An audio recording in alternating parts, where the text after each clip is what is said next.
Olá, sejam todos muito bem-vindos ao 16º programa O Espiritismo Esclarece, o penúltimo do ano.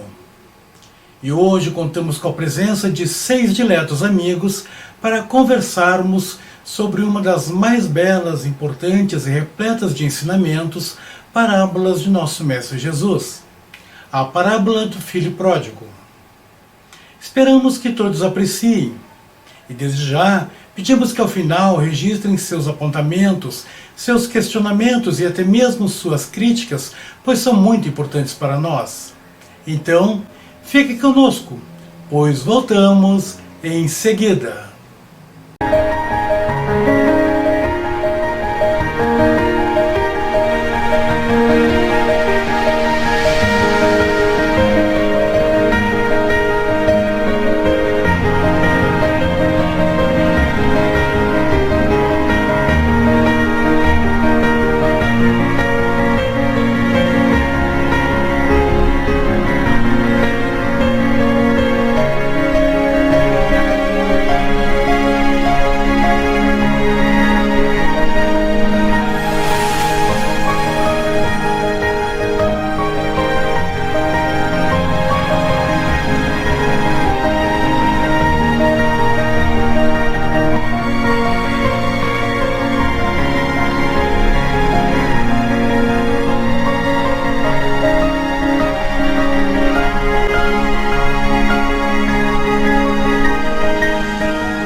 Um certo homem tinha 2 filhos.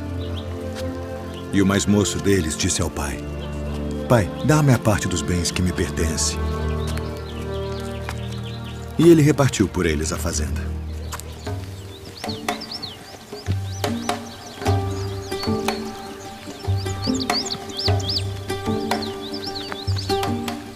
E poucos dias depois, o filho mais novo, ajuntando tudo, partiu para uma terra longínqua. E ali desperdiçou seus bens, vivendo dissolutamente.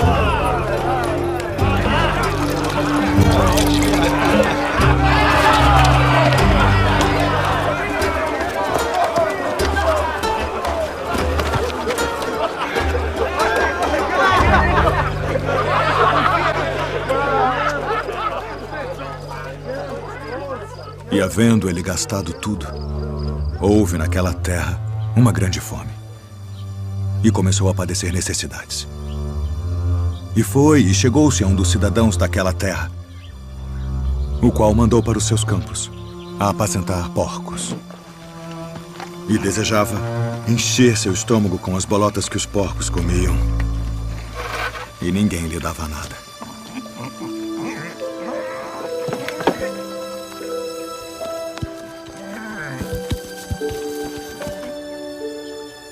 E tornando em si, disse: "Quantos jornaleiros de meu pai têm abundância de pão e eu aqui pereço de fome.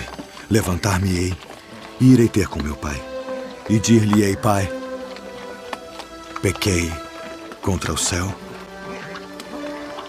e perante ti. Já não sou digno de ser chamado teu filho. Faz-me como um de teus jornaleiros." E levantando-se, foi para seu pai. E quando ainda estava longe, viu-o seu pai. E se moveu de íntima compaixão. E correndo, lançou-se ao pescoço e o beijou, e o filho lhe disse: "Pai, pequei contra o céu e perante ti, e já não sou digno de ser chamado teu filho."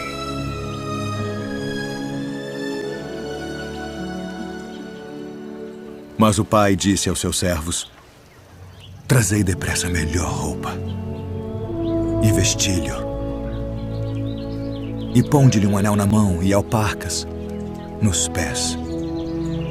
E trazei o bezerro cevado, e matai-o, e comamos, e alegremo-nos. porque este meu filho estava morto e reviveu. Tinha se perdido e foi achado. E começaram a alegrar-se. E o seu filho mais velho estava no campo. E quando veio e chegou perto da casa, ouviu a música e as danças. E, chamando um dos servos, perguntou-lhe que era aquilo, e ele lhe disse: veio teu irmão. E teu pai matou o bezerro cevado, porque o recebeu são e salvo. Mas ele se indignou e não queria entrar. E saindo, o pai instava com ele. Mas, respondendo, ele disse ao pai: eis que te sirvo há tantos anos,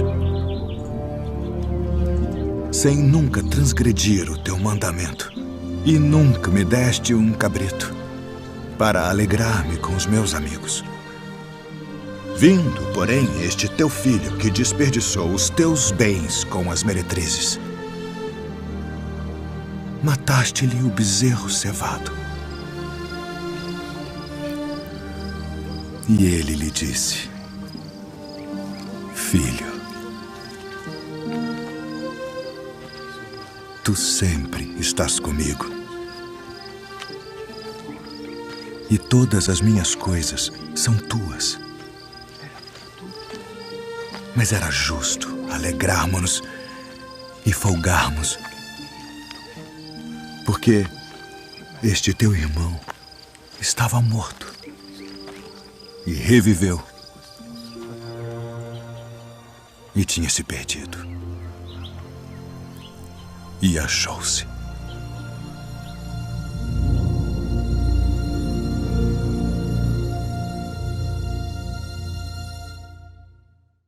Muito bem, estamos de volta.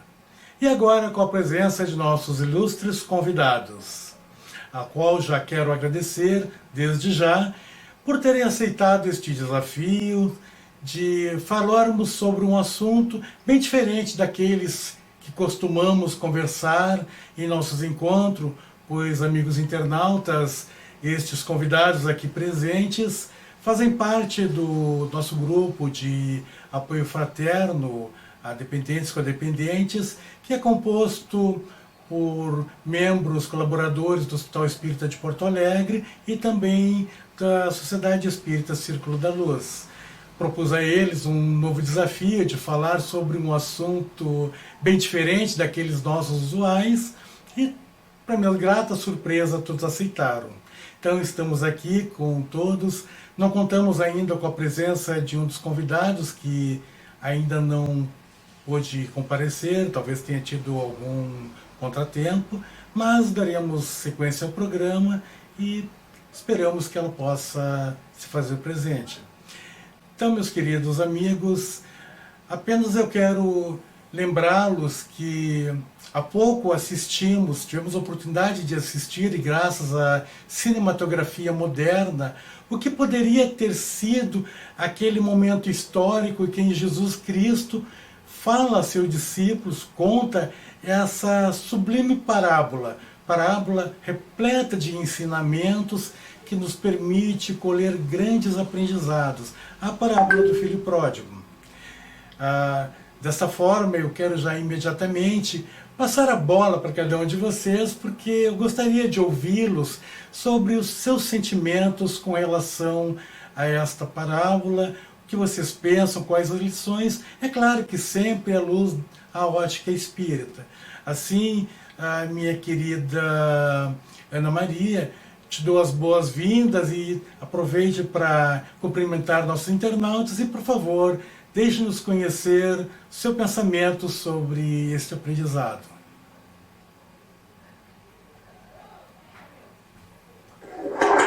Boa noite às pessoas que estão nos escutando, a todos os internautas, não é?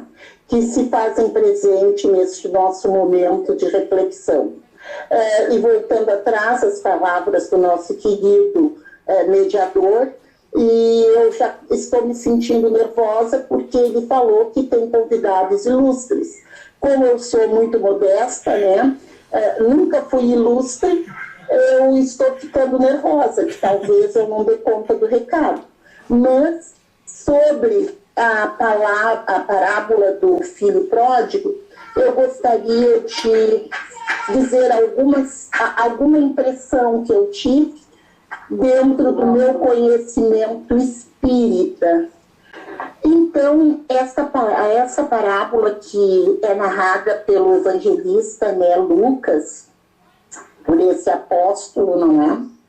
Ele nos dá uma visão da humanidade. Essas três figuras principais da parábola, que são o pai e os dois filhos, eles nos trazem um retrato da humanidade, não é? Daquele filho que não se afasta do pai, daquele pai que passa os seus ensinamentos de acordo com o seu conhecimento moral e amoroso aos filhos, e que aceita, não é?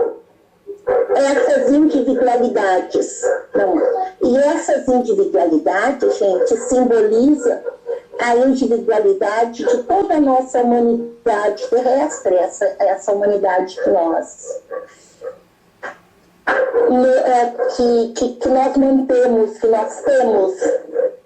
E dentro desta visão, eu quero lhes dizer que o filho que se ausenta, vocês vão ver, já viram aí pela parábola, que em certo momento ele se arrepende e volta. E nesse arrependimento, ele tem a grande e a grata surpresa de ver seu pai ansioso pelo nosso Pai universal, de infinito amor e bondade, perdoa, não é, os arroubos deste filho jovem e o recebe de braços abertos. E em contrapartida também nós vemos nesta parábola o filho que ficou, e esse filho que se sente prejudicado, porque entendo ficado, ele acha que não recebeu do pai o festejo, as glórias que ele merecia, sempre nós achando que merecemos mais do que temos. E no desenrolar e no comentário dos nossos outros companheiros, vocês vão ver se desenrolar esses fatos, não é? Esses atos de pai, de filho, dentro desta nossa problemática tão humana, que é nós queremos ter aquilo que ainda não temos condições. Porque eu sempre acho que quando nós não temos aquilo que nós nos achamos os merecedores, é porque nós ainda não estamos em condições de ter aquilo que nós achamos ser uma benesse, não é? Muito obrigado, querida Ana Maria. Vou passar agora para a nossa querida Amandinha para saber as impressões dela. E você, Ana Maria? Amanda. Olá, boa noite. Muito boa noite. Eu, parábola do filho pródigo. E quando eu digo uma questão é que são aquelas coisas que a gente vê e a gente sente que tem alguma coisa ali para falar com a gente que a gente não consegue entender no primeiro momento. Talvez porque a gente ainda não está pronto para ver muitas vezes. E eu lembro que eu sempre tinha uma coisa com aquele filho que ficou. Sempre eu sentia que eu tinha alguma coisa dentro do filho que ficou que eu precisava entender. Mas só que eu ainda não estava preparada para entender. Talvez eu não quisesse ir a fundo. E depois do convite para falar sobre isso, eu pensei, não, é aí que eu tenho que ir.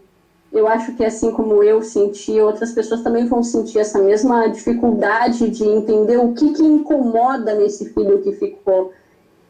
E aí eu comecei a olhar para ele, e olhar só para ele, e depois olhar o resto.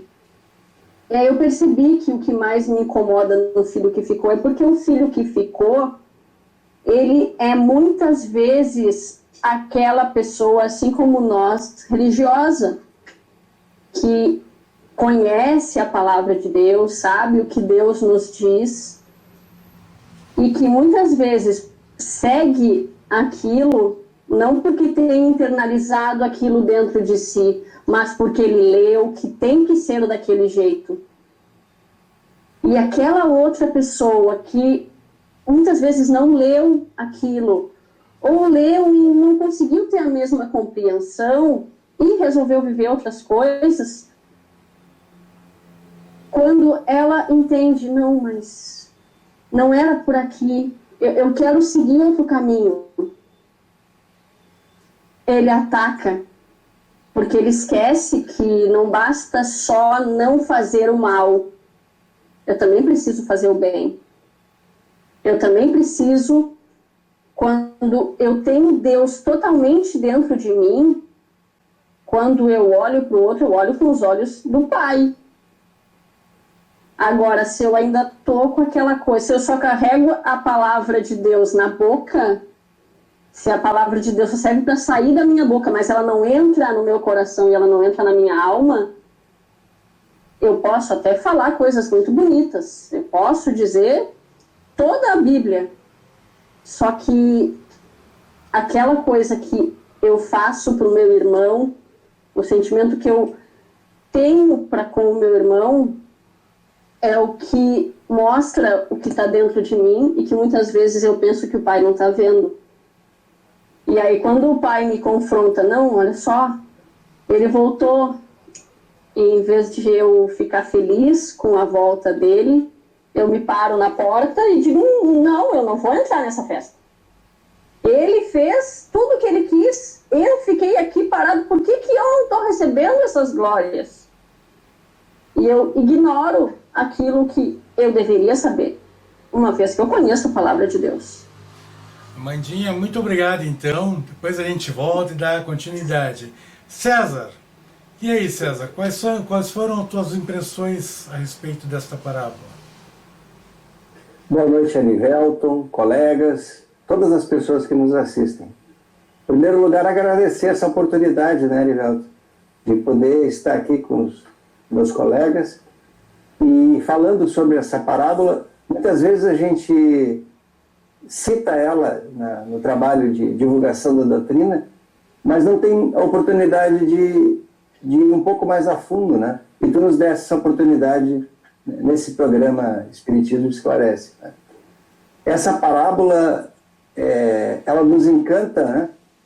Porque, primeiro, ela é a mais conhecida de todas as parábolas. Né? Acho que todas as religiões exploram muito esse ensinamento e ela é muito representada pela arte, né? Desde a Idade Média, peças de teatro, né? E, sem dúvida nenhuma, é a parábola que mais nos toca. E foi escrita, né? Ela foi divulgada por um apóstolo diferente também, né? A Maria mencionou Lucas, porque ele não era judeu, ele era grego, né? Então era uma pessoa que não tinha aquele preconceito do judaísmo, né? E pôde dar um enfoque muito amoroso nessa história, né? A gente percebe. Além de tudo, ele era médico, né? A gente sabe que ele era médico, era uma pessoa muito culta e teve a oportunidade de trabalhar junto com Paulo no trabalho da divulgação do cristianismo nos primeiros anos, né? Ele acompanhou as 2 viagens de Paulo, foi muito amigo de Paulo e tratou de Paulo. Isso está expresso nos evangelhos. Então, essa parábola, ela me toca, principalmente no aspecto quando ela simboliza a postura dos 2 filhos, né? Como a nossa caminhada aqui na Terra, né? Então, todas as vezes que nós nos afastamos da nossa busca da essência divina, né? Ali na parábola está representada como o afastamento da casa paterna, né? Da casa do nosso pai. Nós sofremos as consequências dessa busca que sempre vai acabar num sofrimento, né? O primeiro filho, o filho mais novo, né? Com pouco siso, né? Pouca experiência e muito hormônio, né? Ele vai em busca dos prazeres, né? Vai em busca das emoções da carne. E aí representa uma fase que nós passamos, né? Onde isso tudo era muito importante, né? E ele vai em busca com toda a permissão que o pai dele dá de exercer o livre-arbítrio dele, né? Ele vai em busca disso e logo em seguida ele começa a sofrer as consequências, né? E passa por uma transformação, ele cai em si muito cedo, né? E com muita humildade retorna para a casa do pai, né? E se propõe a voltar a trabalhar junto com o pai, né? Ele até se oferece para ser um trabalhador, não busca as condições de filho dele. Ele quer voltar a trabalhar, ele quer voltar a buscar a sua essência, né? E o nosso filho mais velho, que a Amanda descreveu bem, né? Representa já essa fase em que a gente, por uma questão de sociedade, né, a gente tem que assumir as suas máscaras, né? Só que essa máscara afasta ele da busca da essência, né? Então ele luta com essa situação. Ele acha que ele precisa assumir aquele papel que passa a ser mais importante do que a sua evolução, né? A busca da sua evolução, a busca de estar junto da casa do pai. Me chama muita atenção que esses dois movimentos que eles fazem é sempre para fora da casa do pai, né? O outro, tanto que ele vai saber da história com o empregado, ele não fala diretamente com o pai, o filho mais velho. Certo, César, certo, excelente. Então ele está afastado, né? Depois continuamos. Então eu devolvo a palavra aí. Está bem interessante esse teu ponto de vista, gostei bastante e com certeza todos nós vamos querer ouvir o restante dessa tua visão. Mas vamos passar agora a nossa querida Maria Cecília para também conhecer o pensamento inicial dela sobre essa maravilhosa parábola. Liga o áudio, Maria Cecília. Áudio desligado.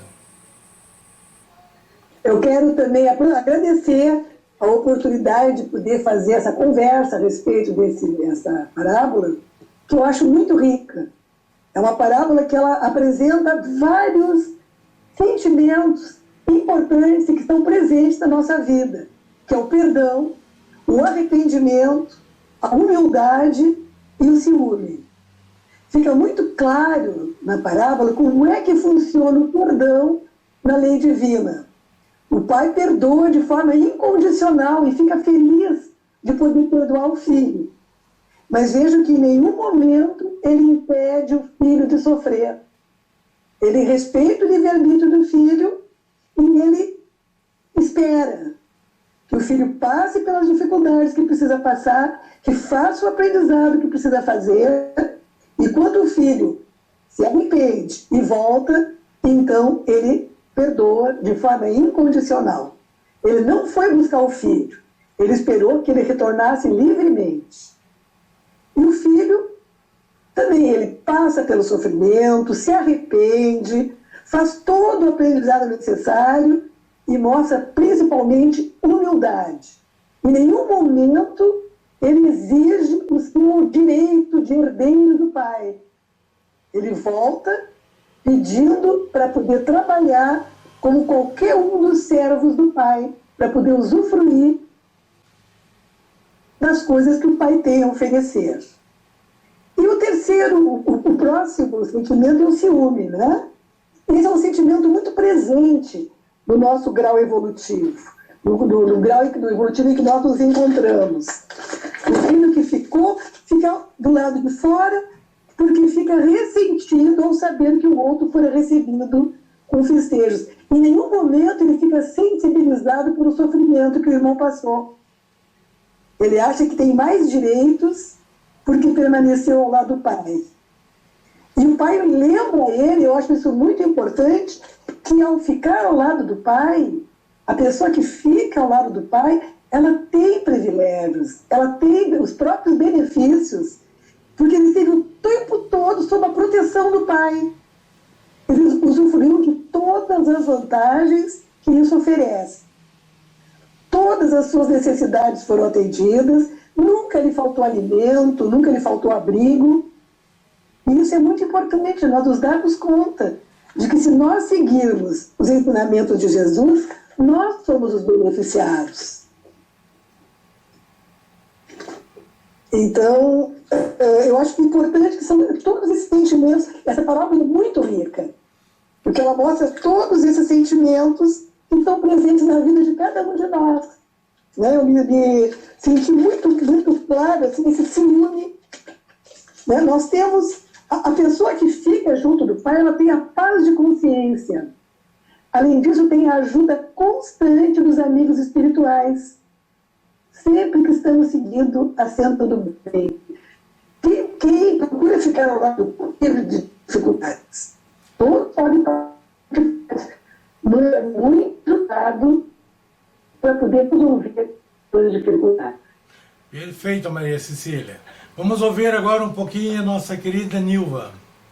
Boa noite, Erivelto. Boa noite a todos os internautas e amigos que estão nos assistindo nesse trabalho tão lindo em que estamos conversando sobre os ensinamentos divinos. E conforme, eu me sinto realmente honrada, feliz de ter recebido esse convite do Erivelto. Eu agradeço.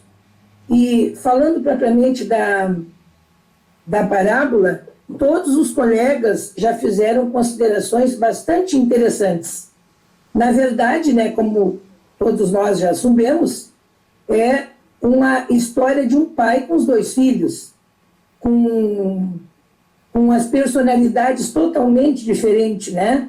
Aonde o filho mais moço tem interesse, pede, né, essa liberdade para sair a ter outras vivências, a outras convivências, outras realidades, como acontece muito na vida real. Muitos filhos saem de casa para ter a sua própria vida. Uns se dão bem, outros não se dão, têm dificuldade por diferentes motivos, né? Emocionais, financeiros, sociais, enfim. Então esse filho, que é o filho mais moço, o filho pródigo, significa que é o filho que retorna à casa paterna depois de uma vida desregrada, extravagante, repleta de esbanjamentos e de desperdícios. Um filho que tinha personalidade muito ativa, um filho muito determinado, enquanto que o seu irmão, mais velho, ele era mais acomodado, mais tranquilo, mais na dele, né, na vida que ele levava no dia a dia. Então, esse filho, sentindo necessidade de vivenciar outras experiências fora do lar, à distância do lar, o caçula da família, no caso, ele comunica ao pai esse desejo e solicita, então, a parte da herança que lhe cabia. E o pai concordou sem nenhum problema, atendeu o pedido e até demonstrou compreensão, achando um acontecimento bem natural. Que meu filho está saindo de casa, não tem problema, vai fazer a vida dele, enfim. Então ele divide a herança entre os filhos, de forma justa, não é? Não colocando nenhum obstáculo à manifestação do livre-arbítrio, como já foi falado pelos outros colegas. Então o filho mais moço, ajuntando tudo, parte para uma terra longínqua, da onde ele residia. Manteve-se distante da proteção materna, como já foi falado, não é? Do convívio do pai, conduzindo a vida de uma forma que mais lhe agradava. Então esse desregramento da conduta produziu-lhe grandes sofrimentos. Por quê? Porque empobrecido e arruinado, faminto e estragado, danificado, né? Espiritualmente e materialmente. Ele acaba reconhecendo que o único culpado daquela tamanha desventura, daquela decisão que ele teve, o único responsável pela crítica situação da que ele estava passando era ele mesmo. Essas considerações, não é? Eu consegui, na minha pesquisa, no livro Nas Pegadas do Mestre, no item Pródigo, o Pródigo e o Egoísta. O autor é Pedro Camargo Vinícius. Bem, arrependendo-se dos erros cometidos, o jovem toma a decisão de retornar à casa paterna. Não é? À disposição para quê? Espiritualmente falando, né? Sobre a visão espírita, vamos dizer assim, sobre os ensinamentos que nós temos dessa doutrina maravilhosa, né? A oportunidade de se reajustar perante a lei divina com aquele pai, não é? E que seria o primeiro sinal de transformação moral, né? Que atinge aquelas pessoas, aqueles transviados que saem pela vida e, de repente, ao longo do caminho, não é? Tem as suas provas, as suas dificuldades. Então, o jovem enfrentou sérias privações, todas elas de ordem material. Aniquilou os bens herdados, ou seja, desperdiçou a fazenda, não é? Todo aquele poder financeiro. E, para sobreviver, precisou trabalhar para um dos cidadãos da terra, não é? Como guardador de porcos. Passou tanta fome que até desejou ingerir o alimento destinado aos porcos. Olha o sofrimento, meus irmãos, que teve esta criatura. Perfeito. O que significa essa herança desperdiçada por esse filho? Representa desprezo pelos valores espirituais que lhes foram concedidos pelo Criador, pelo nosso Pai, não é? Ou seja, eu te concedo, mas tu faz bom uso. Na verdade, a retidão do juízo, a candura do sentimento dele, a sensibilidade da consciência, o discernimento do que é justo, do bem e do mal. Isso também foi contribuições das parábolas evangélicas de Rodolfo Carigares, no item A Ovelha, a Dracma e o Filho Pródigo. E o que representa a grande fome que esse filho passou? Ok, né, que se abateu sobre aquela terra. Indico, sim. Vamos continuar, depois a gente volta aí, certo? Tá excelente essa tua visão, mas vamos continuar para os colegas terem a oportunidade também de complementar os pensamentos anteriores, mas esse teu ponto está bem interessante. Eu quero realmente muito saber da forma como tu concluíste e quais os significados todos que tu notaste. Mas vamos ali voltar agora à nossa querida Ana, porque, Ana, eu quero muito entender, porque eu conheço a tua história toda de vida, toda a tua trajetória, a tua ampla visão de questões familiares, que com certeza vem a enriquecer bastante este nosso trabalho de hoje. Então eu queria que tu desse sequência ao pensamento que tu começara, se tu queres trazer isso também para a questão atual, da tua visão de mundo atual, dessa juventude atual, tá cheia de filhos pródigos nesses nossos tempos modernos. Eu queria que tu complementasse mais aquele teu pensamento inicial. Muito bem. Eu, como só acredito no Evangelho porque faço dele, procuro ao menos fazer dele a minha maneira de agir, e como eu ando muito preocupada com as falas que eu ouço na rua das pessoas ficarem em todo momento dizendo: mas que mundo nós estamos deixando os nossos... Eu me debrucei sobre Pestalozzi e fiquei pensando no compromisso dos pais quando nós recebemos espíritos puros como nossos filhos, não é? E Pestalozzi, ele diz num livro que eu gosto muito de ler, que é um romance pedagógico, que diz assim: o lar doméstico é uma casa da vida moral e religiosa. Nada pode mudar a confiança da criança em seus pais. Ela ama o que eles amam, ela acredita no que eles acreditam, adora a Deus e seu Salvador. Mas quando essa calma está faltando no berço, então toda a família é problemática. A casa não é mais santuário de paz e de felicidade. Então, gente, compete aos pais educar o espírito que recebe do Pai, de Deus, né, com o filho, e desenvolver esse espírito na base da sua vida moral. O amor e a fé, pela prática do amor e da fé. Porque, às vezes, o que nós vemos esses pais modernos dizerem? Vamos deixar o nosso filho escolher uma religião quando eles crescerem. E não damos formação nenhuma, porque a formação religiosa, gente, não precisa uma denominação. Jesus, quando ele veio até nós, ele não trouxe o nome de uma religião. Ele trouxe uma virtude, o amor. Então, vocês vejam bem, o que a gente fica vendo que os nossos filhos fazem? É muito fácil, e eu peço que me desculpe, e que não me interpretem mal.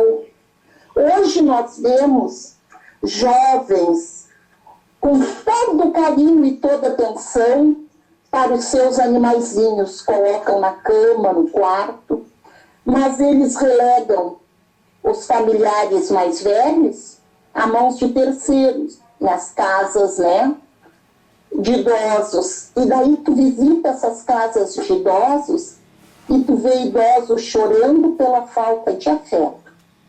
E quem é que fez com que isso acontecesse?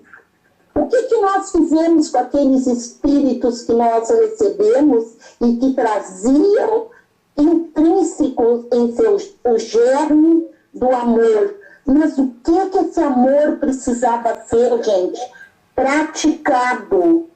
Gente, o ouvido quer ouvir, o coração quer amar, a razão quer pensar.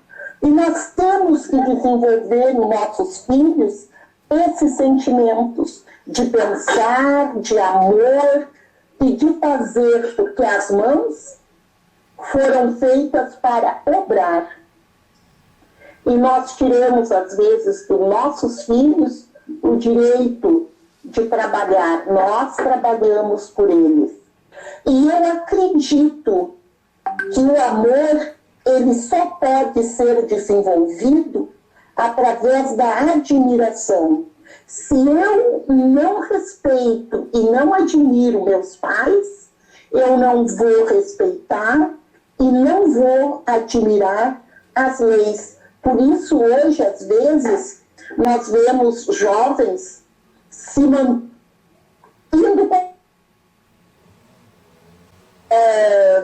incapacidade de obedecer. E isso muito me preocupa.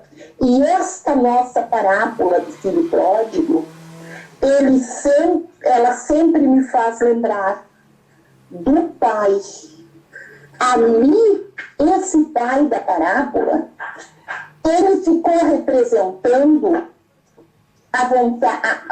o Pai divino, não é? Deus Nosso Senhor que diz, vai, mas quando tu voltares, eu estarei de braços abertos para te receber.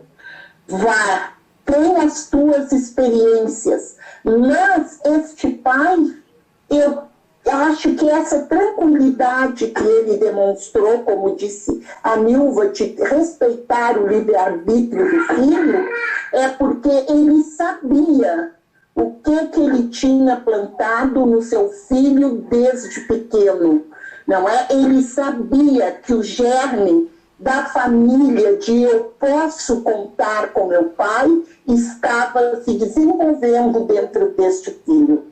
Perfeito. Então, eu gostaria muito que nós refletíssemos sobre este tema, que filhos nós estamos largando neste nosso mundo. Não é? Perfeito, Aninha. Perfeito. Depois Ainda voltamos. tem mais tempo? Não, já encerrou Então, vou lá. aqui. Depois a gente volta e dá... Sendo assim, gente, vamos ficar também pensando, porque nós vamos desenvolver nosso intelecto, o que nós podemos fazer com o nosso livre-arbítrio? O que nós podemos fazer agora que nós estamos de volta ao lar, confinados com os nossos filhos, já não tem todos aqueles horários de aula, de atividade, de música, de dança, de esporte, tudo parado. Como é que nós estamos tratando os nossos filhos dentro do nosso lar neste momento de quarentena? Ok, Aninha, perfeito. Excelente questionamento isso aí. Realmente colocou o pessoal todo aqui a pensar. Vamos passar então para a Amandinha. Amandinha, que comentários tu queres fazer em cima dessas percepções maravilhosas da Ana? Ou queres dar sequência ao que tu havia dissertado inicialmente? Fique à vontade, Amandinha. Bom, acho que um pouco do que eu pensei em comentar nesse segundo momento vai de encontro com o que a Ana estava falando, né? Que uma outra coisa que me chamou a atenção bem é que geralmente esse comportamento de acolher o filho, mesmo quando ele fez várias coisas, essa imagem daquele pai que abraça, desse pai que recebe com amor, que abraça, que beija, que fica feliz, que demonstra todas essas emoções, geralmente são características colocadas na mãe. Geralmente são coisas que, se não tivesse o contexto do pai, só se dissesse um dos pais recebeu o filho de tal forma, a maioria das pessoas colocaria como sendo a mãe que recebeu o filho dessa forma. E quando ele passa que é o pai que faz isso, ele também está dizendo que o papel de dar amor também é do pai. O papel de ter aquela coisa de cobrar, mas o pai também precisa ser presente na criação do filho. Não basta se delegar tudo à mãe. Tanto que várias literaturas dizem que a gente acaba associando a imagem de Deus à imagem que a gente tem do nosso pai. A gente pode imaginar Deus como um ser extremamente cruel, se o nosso pai é extremamente severo, rigoroso. Geralmente são associações que são feitas. Se coloca o pai ao lado de Deus. São não equivalentes, mas eles são colocados, a visão acaba sendo inconsciente de que Deus é aquela figura do pai que eu tenho. E quando o filho, mesmo sabendo que fez exatamente o que o pai dele sabia que ia acontecer, mas sabendo que fez errado, ele poderia simplesmente ter dito: eu não posso voltar para minha casa porque o meu pai não vai me receber. E quantas vezes a gente vê isso acontecer? Quantas vezes a gente vê irmãos nossos que não vamos nem colocar como filho, nem como, porque a gente não tem obrigação só com os nossos filhos, a gente tem obrigação com os nossos irmãos. Quando o nosso irmão nos procura, e isso a gente pode trazer até para o nosso apoio fraterno, quando o nosso irmão nos procura pedindo ajuda, eu posso acolher ele de braços abertos, eu posso estar ali para receber ele, para que ele saiba que, mesmo que tudo que ele fez não tenha dado certo, que ele tenha feito errado, ele pode continuar. É essa confiança de que, tá, eu errei, mas eu ainda tenho tempo. Como espíritas, a gente sabe que a gente está eternamente em evolução. Não é porque eu errei que eu estou condenado a pagar por aquilo eternamente. E aí, como é que a gente recebe esse filho que chega? Como é que a gente imagina que Deus vai nos receber? Porque muitas vezes a gente também tem aquela coisa de ai, eu estou arrependido, mas eu não consigo fazer uma oração porque eu acho que eu não sou digno de falar com Deus. Só que Deus é o pai que recebe o filho pródigo de braços abertos. E a gente precisa ter essa confiança, porque ele está lá, ele sabia exatamente o que a gente ia fazer, a gente não pegou ninguém de surpresa. Tudo que a gente fez já era imaginado que ia acontecer. Quantas vezes a gente vê uma criança querendo brincar no fogo, a gente sabe que ela vai se queimar. E não adianta, muitas vezes não adianta a gente dizer, a criança vai até que ela se queima. E aí tu vai fazer o quê? Tu vai dizer, agora te vira aí, ninguém mandou tu te queimar. Ou eu vou dizer, não, vem cá que eu vou passar uma pomada, eu vou passar um remédio, eu vou te cuidar e vai ficar tudo bem. É assim que Deus nos vê, Deus vai nos ver como uma criança que está aprendendo. E que imagem a gente tem desse pai? A gente está pronto para ser o filho pródigo que corre para os braços dele? Ou a gente prefere ficar se remoendo e dizendo, não, eu não sou digna nem de fazer uma oração, eu não posso nem curvar os meus joelhos, levantar a minha cabeça para Deus para pedir que Ele me ajude, porque eu não sou digno. Só que o filho que recebeu os beijos foi esse. Foi esse filho que foi recebido de braços abertos. Porque ele também é esperado, assim como todos nós somos esperados pelo Pai. Independente do caminho que a gente fez, do quão tortuoso esse caminho foi, ele está sempre nos esperando lá no final, na chegada. Entendo? Perfeito, Vandinha. Vamos dar uma sequência agora, passando para o nosso querido César ali. César, dá continuidade às tuas impressões anteriores, ou tu queres fazer comentários sobre os apontamentos da Amanda e da Anne, que foram ambos perfeitos, excelentes, muito bem elaborados, excelente percepção das duas. Por favor, fica à vontade, César. Eu ia falar sobre o perdão, mas eu não posso deixar de comentar o que a Amanda nos citou agora, sobre o auto-perdão, né? Então, essa questão, ela fica muito clara, né? Tem uma passagem do Livro dos Espíritos que diz que Deus não enxerga o nosso passado e nem o nosso presente.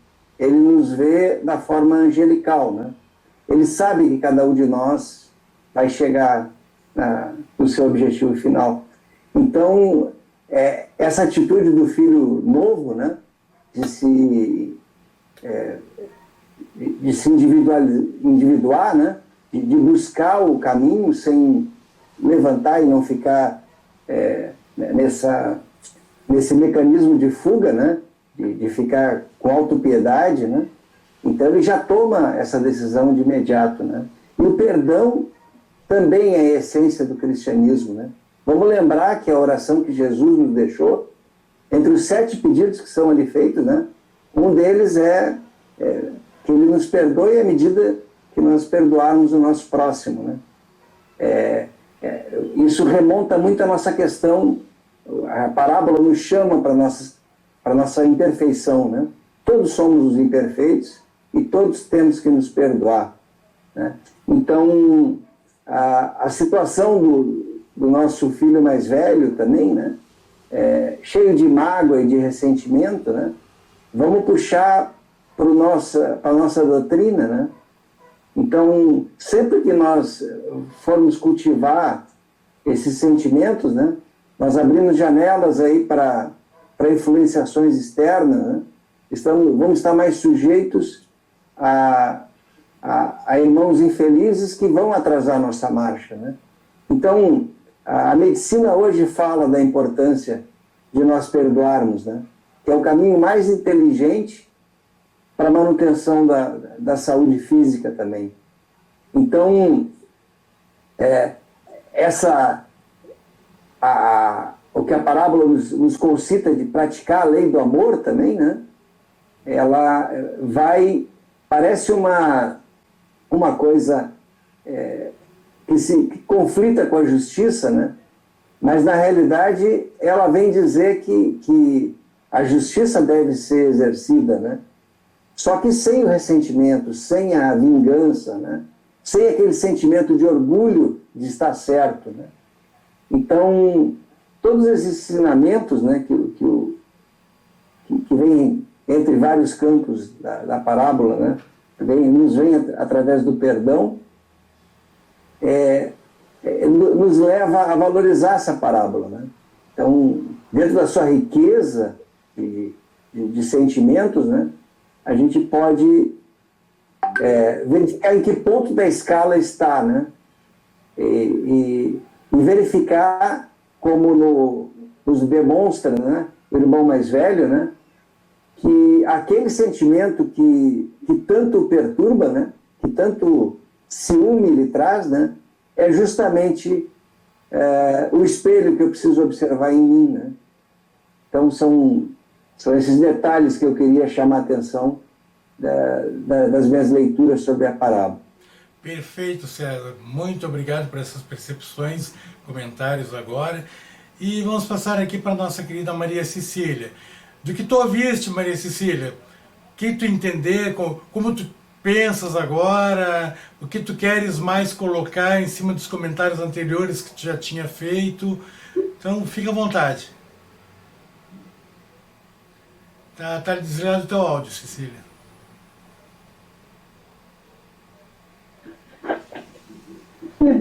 É o que a Amanda falou e o que o César falou. Eu acho muito confortador essa acolhida, essa certeza que a gente pode ter de que o pai não abandona nenhum filho. A gente vive num planeta de todas as expiações que todos existem e aprendizados. Então, todos nós cometemos, alguns mais, outros menos, dependendo do grau evolutivo que a gente está. Então, existem irmãos que desperdiçam os recursos recebidos pelo pai e que até cometem crueldades. Eu acho muito confortador a certeza de que todos os filhos serão recebidos pelo pai. Nenhum será abandonado. Seja qual for o nível de que tenha cometido. Então, isso é muito confortador. Ao mesmo tempo, não é isso. Eu acho que se dá conta que, portanto, ser bem recebidos pelo pai, primeiro é preciso responder pelas escolhas que a gente sofrer as consequências das escolhas erradas. Foi o que aconteceu com o filho pródigo. Ele passou pelas dificuldades, arrependeu, aprendeu, e aí, quando a gente tiver as habilidades necessárias, nós ajudamos a tomar a caminhada em busca da perfeição. Então, ninguém está perdido. Mas também ninguém conseguirá ser recebido, acolhido pelo pai, sem antes ter feito o aprendizado necessário. Porque esse é um mundo de aprendizado. É uma escola onde nós vamos para aprender e a responder pelos nossos atos. É a lei de causa e efeito, né? Tudo aquilo que a gente planta, a gente colhe. Mas a colheita vai nos dar a um aprendizado, a uma melhoria. E o pai, então, sempre vai nos ajudar e nós sempre temos a ajuda dos amigos espirituais que estamos dispostos a melhorar. Eu acho que é isso. Perfeito, muito obrigado, Cecília. Nilva, contigo agora, 4 minutinhos. Realmente, tem bastante coisa para falar, né? Então, esse filho, ele sofreu, não foi pouco, né? E aí, quando ele toma a decisão de retornar, aquela expressão caiu em si, né?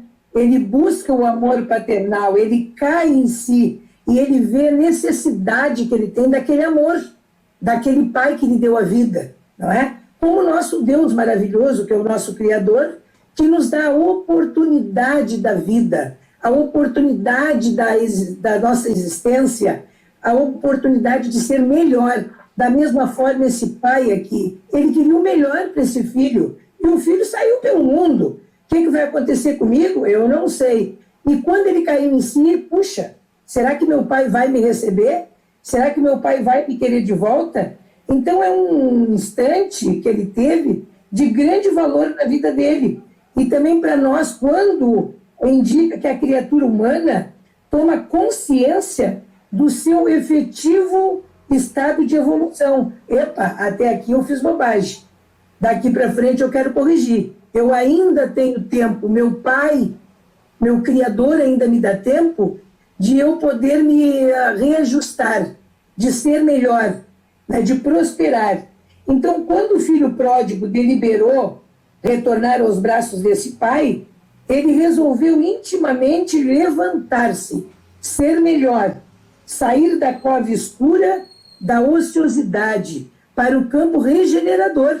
É o que está acontecendo conosco nesse momento, que nós estamos passando por esse período de pandemia. É um período de transformação moral. Querendo ou não, nós não seremos as mesmas pessoas após essa pandemia. Nós seremos diferentes, com mais experiência, com mais vivência, com aprendizado também. Erguer-se do chão frio da inércia para o calor do movimento reconstrutivo. Ou seja, eu vou reconstruir a minha vida. Estou retornando para o meu lar, para resgatar, para aproveitar esse momento com o meu pai. Elevar-se do vale da indecisão para a vontade do serviço edificante. Ou seja, eu estou indo para uma fase melhor.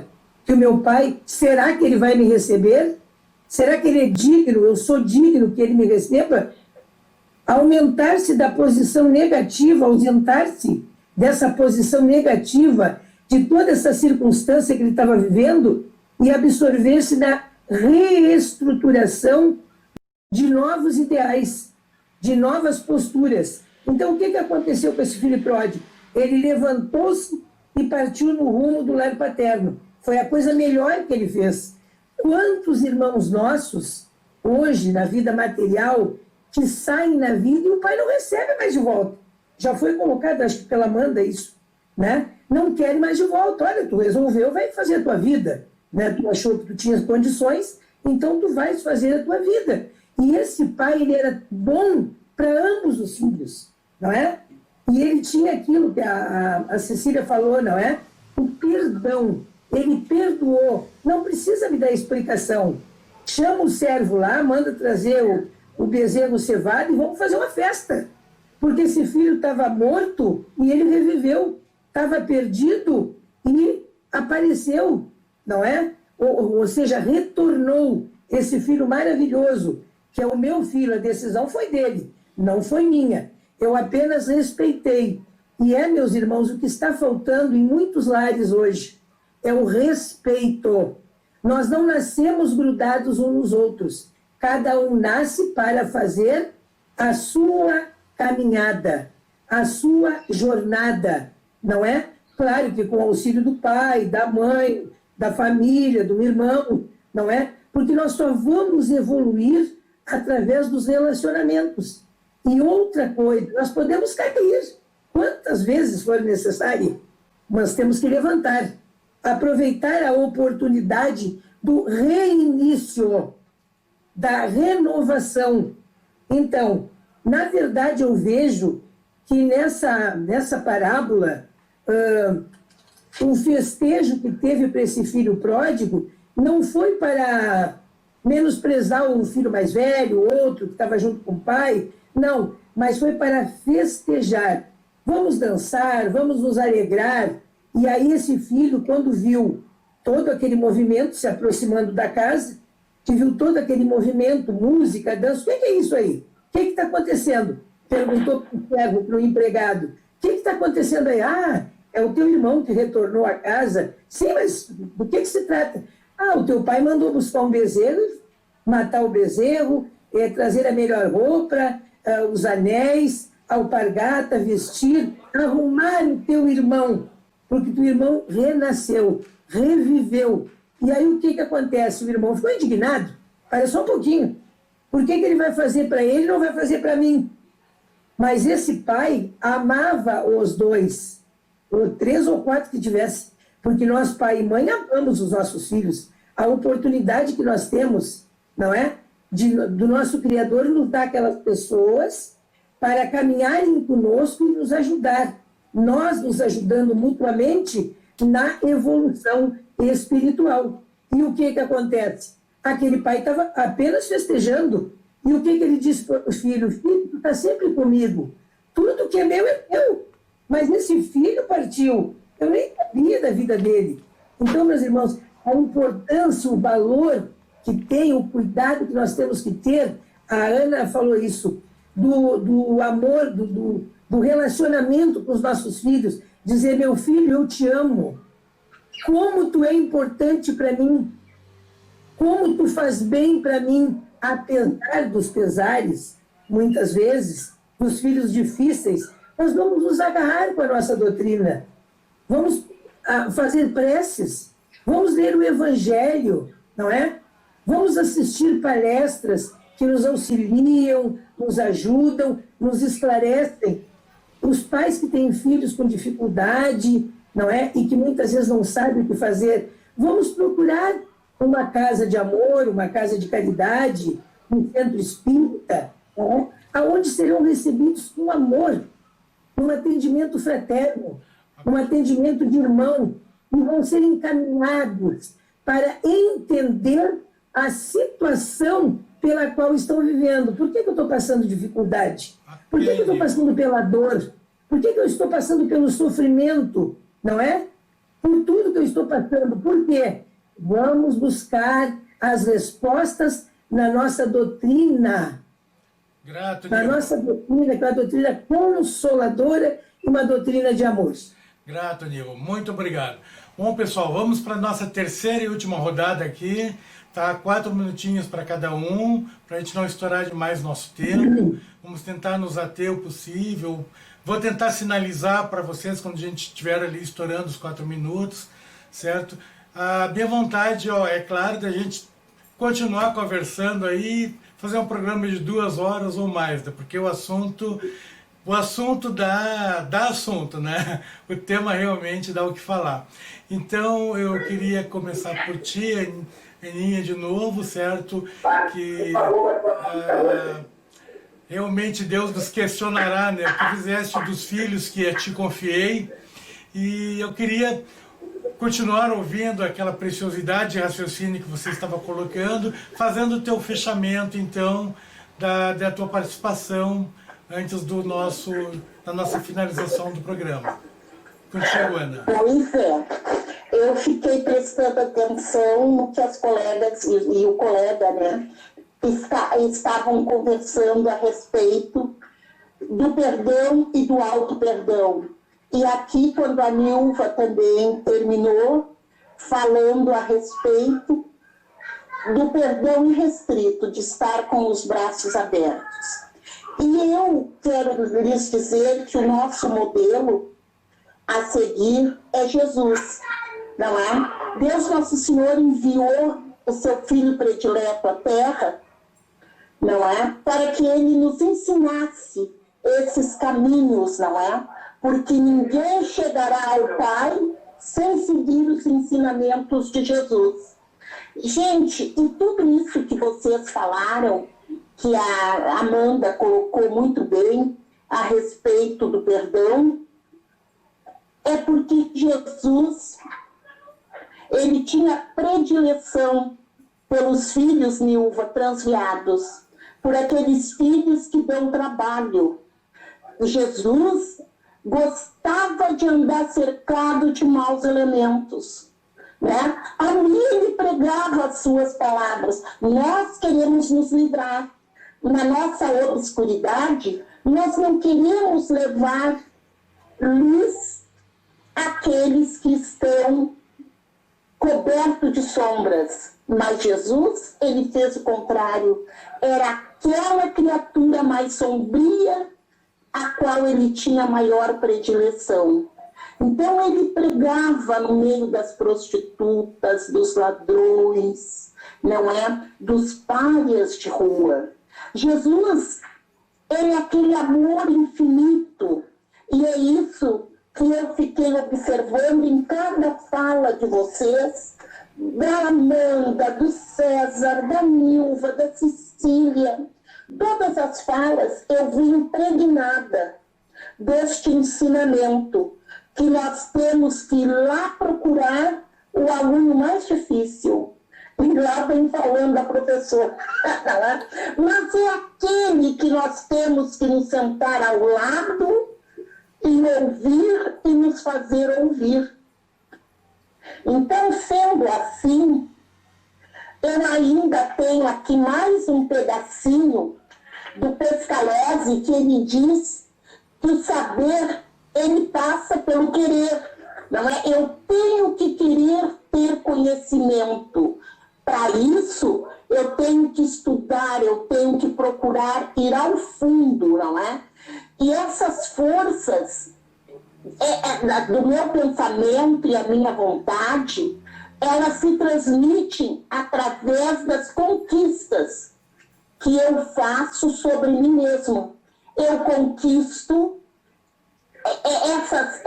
esse conhecimento relegando a preguiça, deixando de lado a má vontade, me propondo a trabalhar. Daí eu desenvolvo o meu intelecto, eu desenvolvo o meu saber. Mas entre o saber e o querer, existe a coisa que está acima de tudo. É preciso amar, porque sem o amor, a vontade e a ciência seriam incompletas e muitas vezes estéreis. O amor as ilumina, fecunda-as, centuplica-lhes os recursos. Não se trata aqui do amor que contempla sem agir, mas do que se aplica a espalhar o bem e a verdade pelo mundo. Isso aqui eu estava citando Leon Diniz naquele livro dele, Os Problemas do Ser, do Destino e da Dor. Não é? Então, o Leon Diniz diz que eu preciso de tudo isso, que eu trago dentro de mim essas centelhas de conhecimento e essa vontade, não é, que se expressa pelo fazer as coisas, mas sobre todas essas virtudes, a mais excelsa é o amor, que sem o amor a ciência me leva a degenerar, e às vezes eu me deixo arrastar para o mais profundo obscurantismo. Eu me torno aquela pessoa embrutecida pela ciência, pelo poder. E isso o que é? É o orgulho, a falta de humildade. Gente, o que eu quero deixar para vocês é esse pensamento que me assomou neste momento. Sigam aquelas frases do Evangelho, quando nos diz: amai-vos uns aos outros. Sigam aquele preceito de fé que diz: a fé só será verdadeira quando ela pode afrontar a ciência, cara a cara, sem temer, em qualquer época da humanidade. Esta fé raciocinada que o Espiritismo veio trazer até os nossos dias. Não vamos mais nos apegar a crendices e a tabus.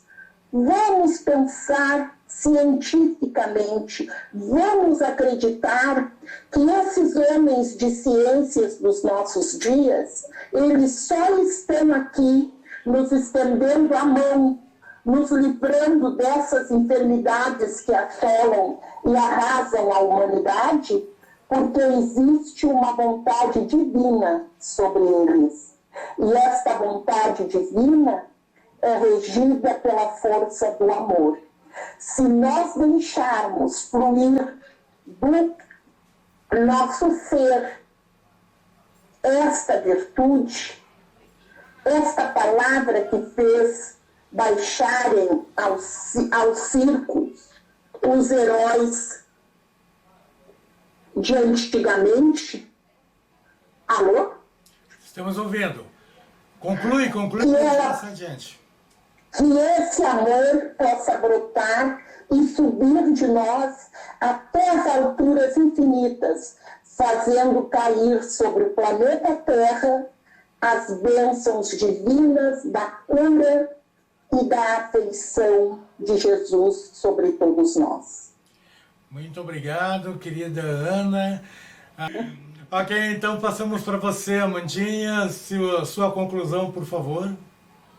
Bom, eu acho que a minha conclusão vai ser bem parecida com o que a Ana falou, mas só que eu quero trazer um pouquinho, eu acho que eu preciso trazer essa coisa um pouco mais para a gente,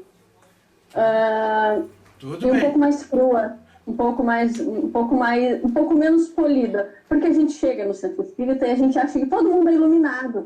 Aquela pessoa chega e te dá uma mensagem que diz: seja bem-vindo, irmão, é a primeira vez que tu vem. Só que depois a gente descobre que não, todo mundo está ali em evolução, está todo mundo ali seguindo. E isso, cara, que nós precisamos trazer quando a gente olhar para o nosso irmão, que a gente consiga ter a visão de que nós estamos num planeta de provas e expiações. Ninguém está aqui porque é perfeito. Então, antes da gente olhar para o nosso irmão pensando, uma coisa que me choca muito, que muitas pessoas usam, quando vem alguém que elas não gostam, ou que tem alguma desavença, passando por alguma dificuldade, ou passando por alguma coisa, a pessoa fala, muitas vezes ela fala: tomara que morra. Por mim que morra. Que eu consiga entender que eu também posso ser o filho pródigo em algum momento. Provavelmente eu também seja, senão eu não estaria aqui. A quantidade de espíritos missionários que a gente conhece no nosso dia a dia parece ser bem pequeno. Então, quando a gente parte deste princípio, eu também sou um filho pródigo, a gente evita de se colocar no lugar do irmão mais velho. E como filhos pródigos, a gente precisa também acreditar de que a gente tem um pai para correr. E que muitas vezes tudo que a gente precisa é fazer como um filho pródigo que corre em direção ao pai e vê nos olhos dele, como pai que sabe tudo o que passa dentro dele, que ele está se sentindo derrotado, que ele está se sentindo destruído, que ele acha que ele não tem mais condições. Até no vídeo não mostra, mas o que fala é que a intenção dele ao procurar o pai é de se jogar nos pés dele. Quando ele enxerga o pai, a vontade é se jogar nos pés dele e rastejar pedindo perdão. E o pai, sabendo disso, corre ainda mais rápido para que ele não precise fazer isso.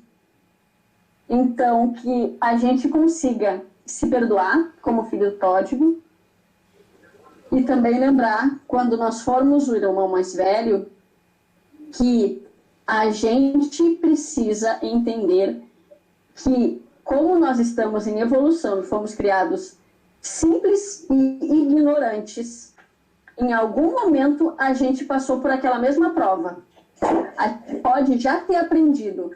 E se eu já aprendi, a minha obrigação não é jogar pedra, não é obrigar o outro a fazer aquilo que eu acho que é certo. A minha obrigação é chegar para Deus e dizer: obrigada, que essa prova eu já aprendi. Isso aí eu já aprendi, eu não vou precisar passar. Antes de olhar para o meu irmão de cima e achar que eu sou superior a ele. Porque do mesmo jeito que eu olho ele de cima, tem gente que me olha muito acima do que eu. E que eu preciso que essas pessoas me deem a mão e que me deem um pouco da sua luz para que eu consiga evoluir. Então, que eu consiga ser mais luz do que a sombra que precisa ser puxada. E que quando eu tenho isso, eu tenho que dar graças a Deus e não pisotear ou tentar diminuir ainda mais quem está embaixo de mim. como cristãos e como conhecedores da palavra de Cristo, é isso que ele nos diz. Acho que... Perfeito, Amanda. Não, apenas relembrando aqui, né, somos todos filhos pródigos mesmo, como disseste, até mesmo porque muitas vidas já vivemos.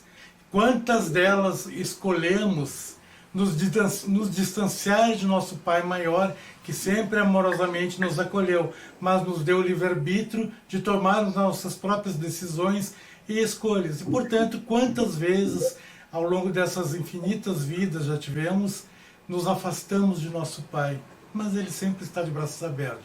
Muito boa realmente essa tua colocação. César, vamos ouvir a tua conclusão aí do trabalho de hoje. A minha parte final é para falar sobre a questão das pessoas felizes, né, que eu conheço. Né? São pessoas que perdoam facilmente. Né? A gente sabe que a vida ela flui muito mais suavemente quando a gente não se ofende com as ofensas, né, do dia a dia, né? As mínimas que sejam. Não é fácil, né? Não é fácil a gente enxergar alguém devorando um pratinho de brigadeiro, ainda mais com prazer, né? Quando a gente não se permite esse prazer, né? Ou outros prazeres que a gente, por questão de opção, deixou de lado. Mas é um caminho necessário, né? Porque essa verdadeira felicidade, né? Essa decisão inteligente de perdoar, ela traz essa felicidade. Porque gente feliz, ela não olha para o lado, gente feliz olha para frente, né? Ela não fica se prendendo em ficar ditando regra, né? As pessoas que eu conheço que são felizes têm esse comportamento. Elas estão preocupadas em ver no próximo, né? Aquelas coisas que ele precisa corrigir em si mesmo, né? Então era essa a minha mensagem final, né? Agradecendo mais uma vez essa oportunidade de poder estar aqui numa conversa de tão alto nível. Perfeito, nós é que agradecemos, muito obrigado realmente. Apenas fazendo uma ressalva aqui aos nossos internautas, há pouco eu cometi uma pequena gafe e peço perdão, pois que eu havia dito, fazendo uma referência na conversa com a Amanda, falando que já vivemos infinitas vidas, o que é incorreto, porque o termo correto seria incontáveis vidas, pois que se fomos criados em algum momento, não poderia ser infinita. Apenas para esclarecer ao nosso internauta, que não está muito a par ainda dos estudos da doutrina espírita, nós não vivemos infinitamente já no passado. Nós tivemos um começo simples e ignorante, desconhecemos e, portanto, devemos sempre referir como incontáveis, já que não podemos contá-la. E sim, para frente sim, temos infinitas vidas até a perfeição. Bom, vamos dar continuidade então. Quero ouvir agora da Ana Maria Cecília seus apontamentos finais, sua conclusão.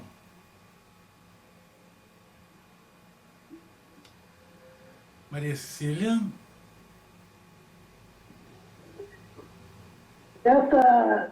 Das minhas conclusões, eu quero ter a resposta que o pai dá para o filho mais velho.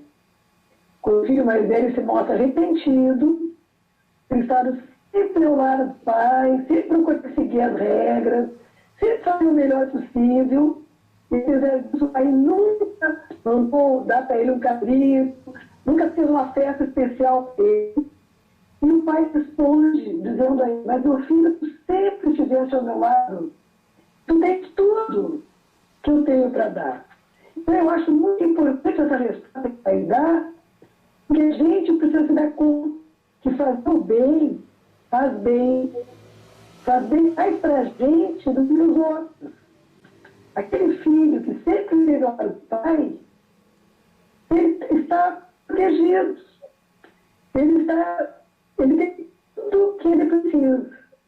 Não em termos materiais, mas em termos de paz de espírito, em termos de tranquilidade. de consciência tranquila. Então, o filho que permanece ao lado do pai, ele tem tudo que o pai tem para dar. Ele tem a tranquilidade, tem a paz, tem a possibilidade de ser feliz. Então, não é Então, eu acho importante a gente estar com fazer o bem, faz bem. Faz mais bem para quem faz o bem do que para quem recebe.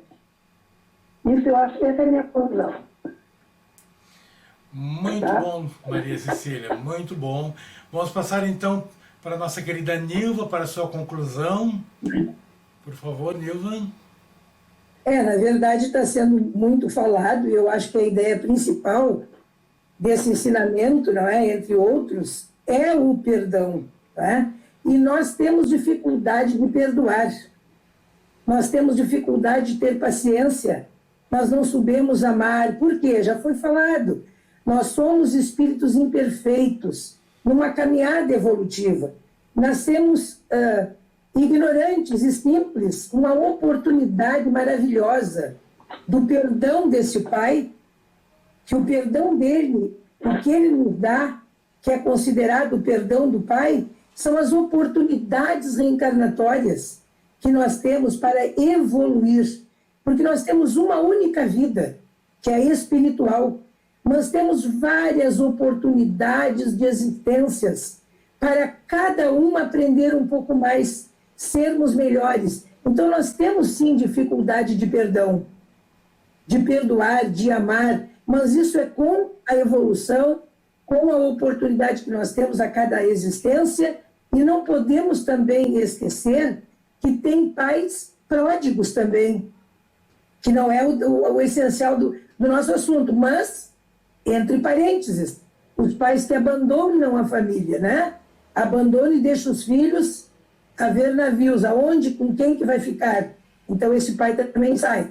Mas a história desse filho pródigo é desse pai que teve amor, que teve compreensão, que respeitou o livre-arbítrio desse filho.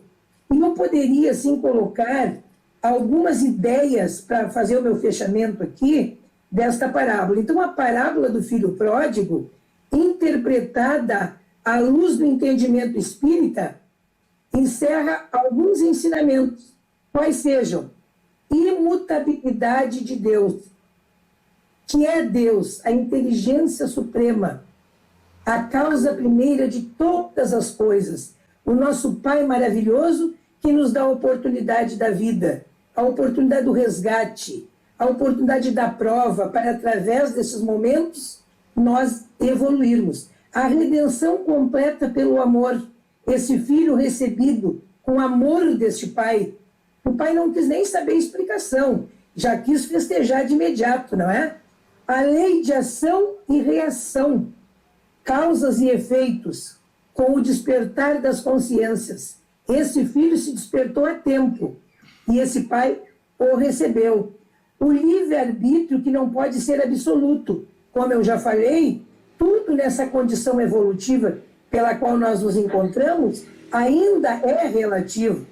E eu fecharia dizendo que a evolução individual dos seres racionais e conscientes, no qual o homem faz parte, é processada no íntimo das almas, livre e espontaneamente, como lei natural e irrevogável. Então nós, através dessa parábola, certamente tivemos hoje um apanhado de muitos conhecimentos. É como diz o César, foi riquíssima esse nosso debate, essa nossa apresentação, esse nosso momento, não é? Agradecendo a Deus, agradecendo a Jesus, agradecendo a espiritualidade, não é?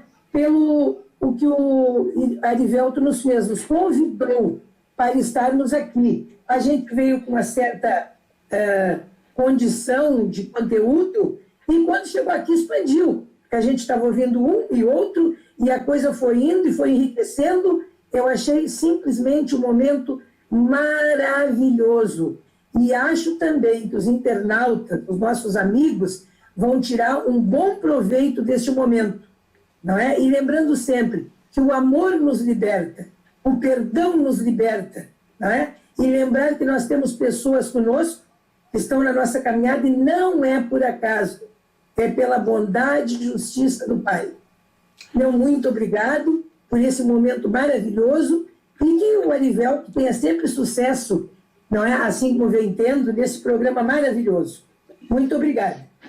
Nós que agradecemos, querida Nilva, bem como agradecemos a todos os nossos queridos amigos e irmãos que se dispuseram a estar conosco neste programa, aceitando este desafio que aparentemente não foi tão fácil assim, né? Como a Nilva comentou, vieram com uma programação, pensando alguma coisa, mas a conversa fluiu e tem ficado maravilhosa mesmo. Se desenvolveu de uma forma maravilhosa, muito construtiva.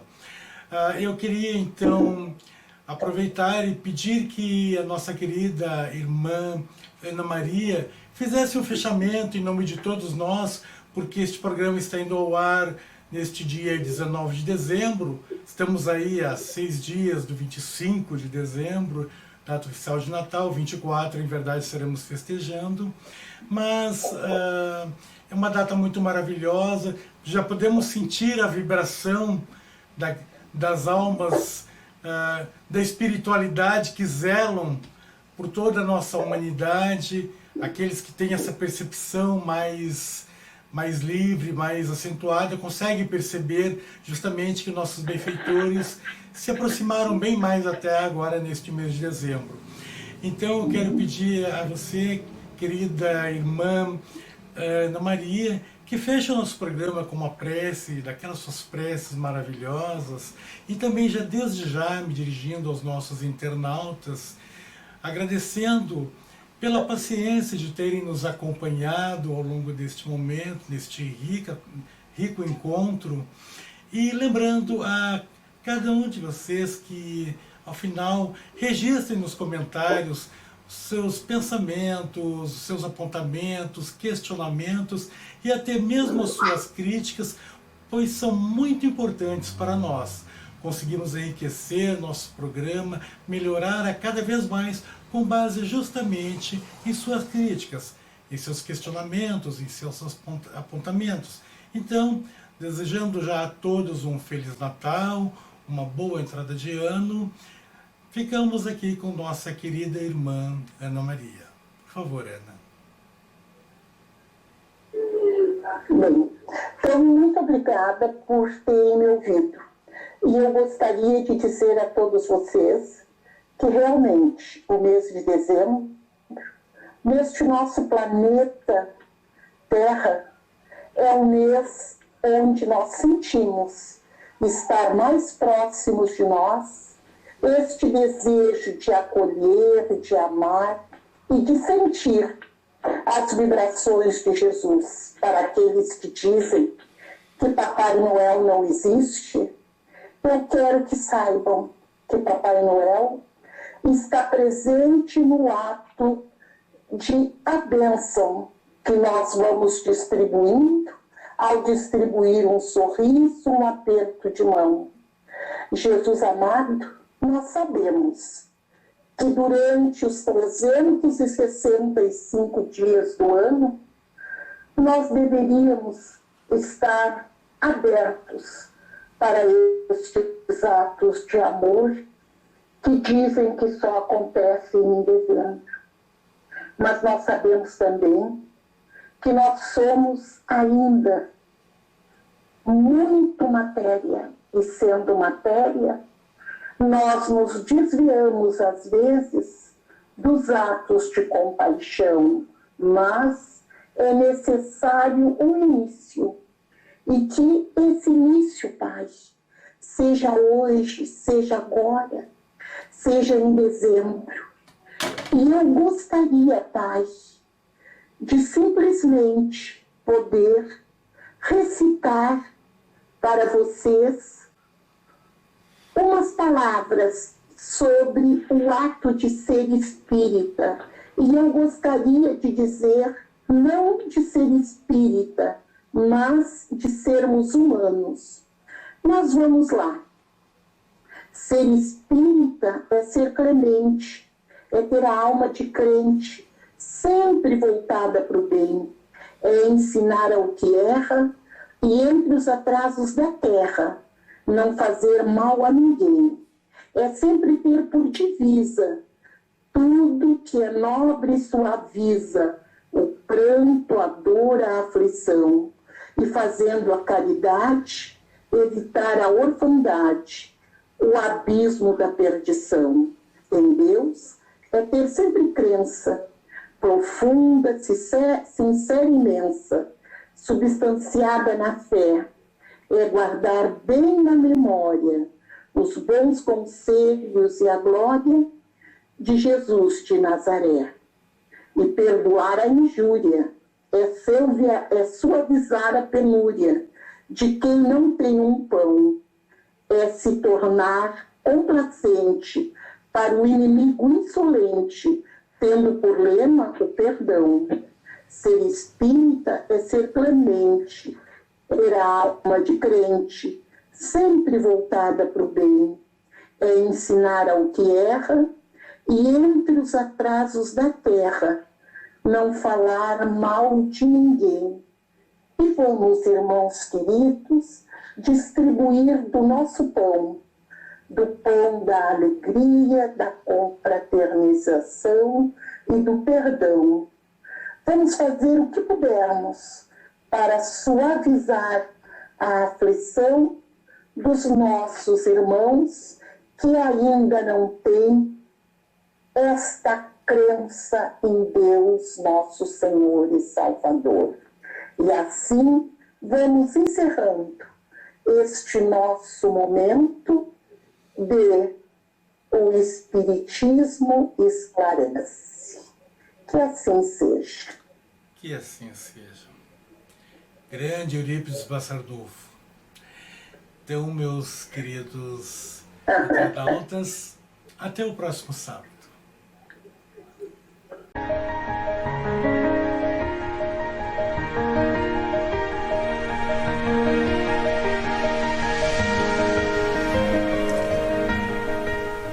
Numerosas transformações são aguardadas e o Espiritismo esclarece os corações, renovando a personalidade espiritual das criaturas para o futuro que se aproxima. A caminho da luz, Emmanuel.